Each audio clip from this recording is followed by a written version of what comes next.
السلام علیکم معزز ناظرین، اگر آپ ہمارے چینل میں نئے ہیں تو ہمارے چینل کو سبسکرائب کر دیں تاکہ ہر نئی آنے والی ویڈیو کا نوٹیفیکیشن آپ کو ملتا رہے۔ حضرت ابو ہریرہ رضی اللہ تعالیٰ عنہ سے روایت ہے کہ ایک آدمی کسی دوسری بستی کی طرف اپنے کسی بھائی کی ملاقات کے لیے نکلا تو اللہ تعالیٰ نے اس کے راستے میں انتظار کے لیے فرشتہ بٹھا دیا، اور باقی روایت میں کہ بے شک اللہ تعالیٰ بھی تجھ سے محبت کرتا ہے جس طرح تو اللہ کی وجہ سے اس سے محبت کرتا ہے۔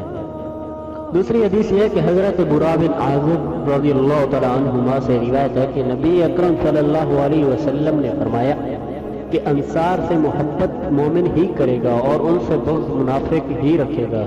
جو ان سے محبت کرے گا اللہ تعالیٰ ان سے محبت کرے گا، اور جو ان سے بغض رکھے گا اللہ تعالیٰ اس سے بغض رکھے گا۔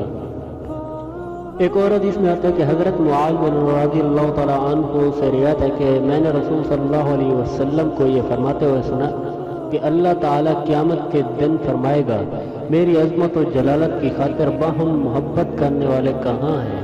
ان کے لیے نور کے منبر ہیں، ان پر انبیاء علیہ السلام اور شہداء بھی رشک کریں گے۔ امام ترمذی نے فرمایا یہ حدیث حسن ہے۔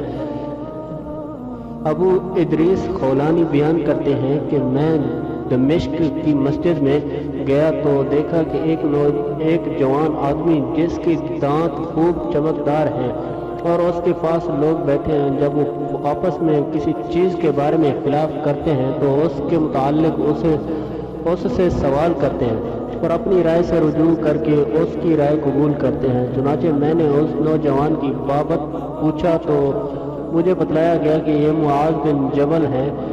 جب اگلا روز ہوا تو میں صبح سویرے مسجد میں آ گیا، مگر میں نے دیکھا کہ جلدی آنے میں بھی وہ مجھ سے سبقت لے گئے ہیں۔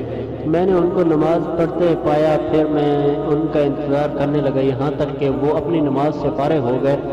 میں ان کے سامنے آیا اور میں نے سلام پیش کرنے کے بعد عرض کیا، اللہ کی قسم میں آپ سے اللہ کے لیے محبت کرتا ہوں۔ انہوں نے کہا کیا واقعی ایسا ہے؟ میں نے کہا ہاں اللہ کی قسم۔ انہوں نے پھر فرمایا کیا واقعی ایسا ہے؟ میں نے کہا واقعی اللہ کی قسم۔